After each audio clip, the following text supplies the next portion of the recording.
Our first international story takes us to the Middle East, where a potentially significant development is attracting regional and international attention. Syria's interim president, Ahmed al-Shara, has indicated a willingness to engage in talks with Hezbollah, provided such discussions serve Lebanon's interest.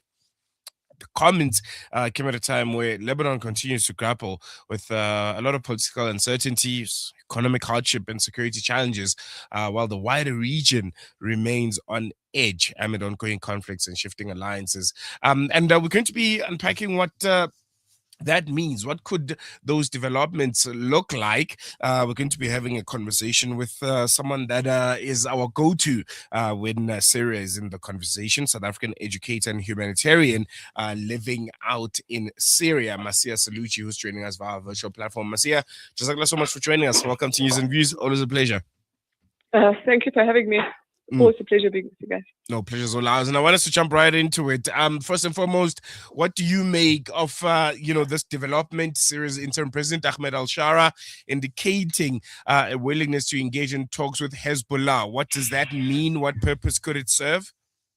Well, I think it's quite interesting that he's agreed to that, considering the past that Syria has with Hezbollah. We all know that although Palestine has always been in favor of Hezbollah, Syria wasn't. So over the years of the revolution, Hezbollah was heavily involved in assisting the government, the then government, against the rest of the country. So initially, when the current president took over, there was a lot of hostility involved between the government and Hezbollah, and also with Hezbollah affiliated groups. And I think it's quite a turn of events to see that it's reached the point where he's actually willing to engage in talks with them.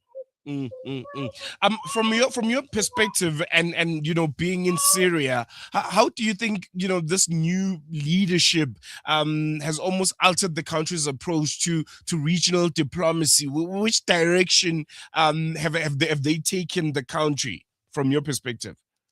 I think, like most people, they look at what is immediately within their control and try to better that. So I think if you look at in the materialistic sense of the word, Syria has improved drastically over the past year or two. If we speak in electricity, just general health care, things like that, finances. Teachers were getting paid like really a pittance, and over the past year, it's increased by 300%. Some areas 600%, where they were getting paid even lower.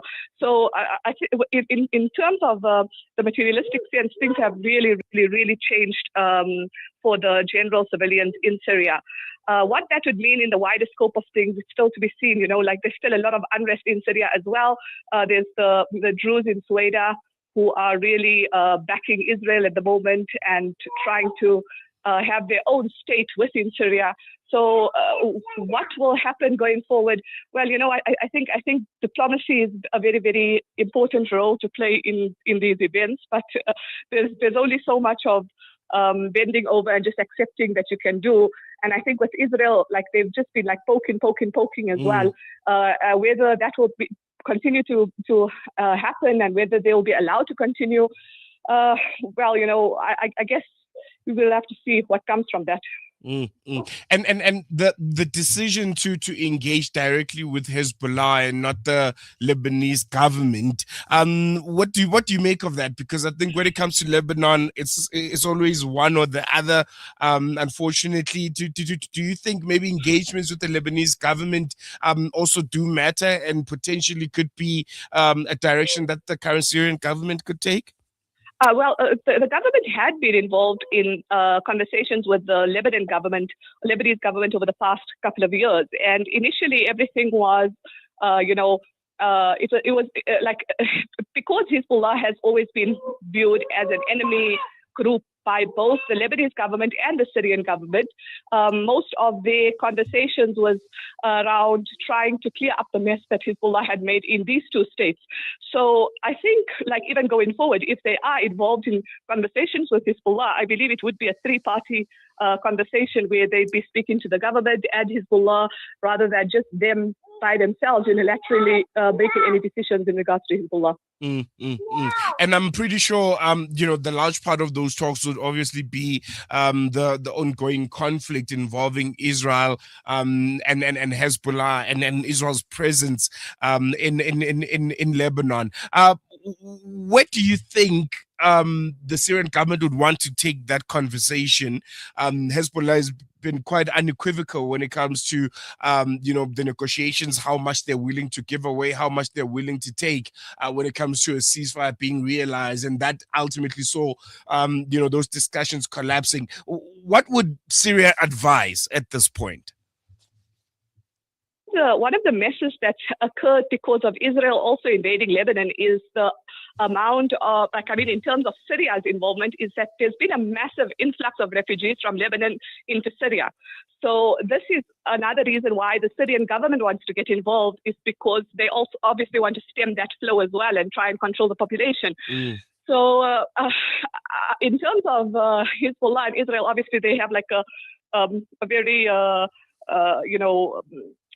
like a clear enemy past, and what that would indicate towards going forward, or how much of involvement the Syrian government would have in terms of negotiations between Israel and Hezbollah. I don't believe they would have much say in terms of negotiations. Maybe they could advise Hezbollah, but Israel has made it clear that they're not even willing to accept Syria as a mediator between them and any other country. So I don't think they'd have much say in terms of negotiations. Maybe they could just, try and give their advice in terms of how much of defiance. But at the end of the day, Israel is invading Lebanon. So every country has a right to control its own borders.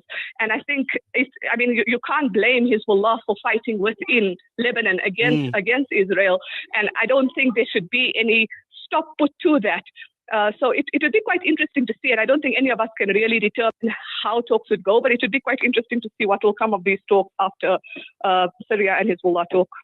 No, most definitely. Maseeha, I would like us just to segue a bit, closing this conversation. The last time you and I spoke, there was this, these trials that, the Assad regime members were now being held accountable. In any latest development on those? How far are they? Are they still ongoing? Yeah, they're continuing, and there's actually been a bit of advance in terms of other witnesses and other criminals who had been, called or given an interdict for the court, given a court order to appear in court because of their involvement either directly or indirectly in the Assad trials. But it looks like it's going to be a very, very long process before any agreement is reached. But I think the whole point of this, like we mentioned last time, is more the symbolic acknowledgement that what that government did was to be so to say, rogue government to their own population, and that therefore any attack against them was justified, or any retaliation from anyone within the country, no matter which group they were affiliated with, would have been justified against that government in particular. So it's sort of to acknowledge their war crimes and acknowledge that they themselves were a means of bringing any war to the country rather than it being started by rebels as such. No, most definitely. Maseeha Saloojee, South African educator and humanitarian living in Syria. Always a pleasure chatting to you. Really appreciate you giving us your time. Thank you. And with that, we're going to take a quick break. News and views will continue after this.